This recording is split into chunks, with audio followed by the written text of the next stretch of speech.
पत्रांची पूर्तता राहिली ती पूर्ण करून रस्ताही आम्हाला मंजूर करून देण्याचं आश्वासन झालेलं आहे। त्याच्यानंतर तिसरी मागणी होती गुरुकृपा एंटरप्राइजेस यांच्याकडे कोणताही परवाना नसून बोर ब्लास्ट केली जाते, ती सगळ्यात मोठी आपली मागणी होती। ती मागणी आपली पूर्ण झालेली आहे। गुरुकृपा एंटरप्राइजेस यांच्या मालकांनी स्वतःनी लिहून दिलेले आहे की आमच्याजवळ कोणताही परवाना नाही, परवाना मिळाल्याशिवाय आम्ही कोणत्याही प्रकारचे ब्लास्ट करणार नाही। आमच्या तिन्ही मागण्या पूर्ण झालेल्या आहेत।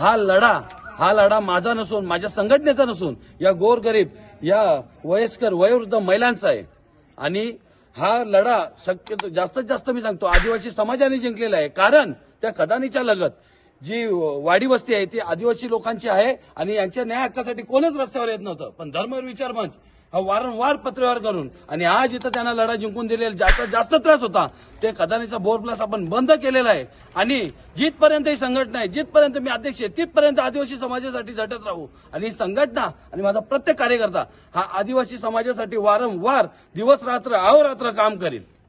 जय श्रीराम।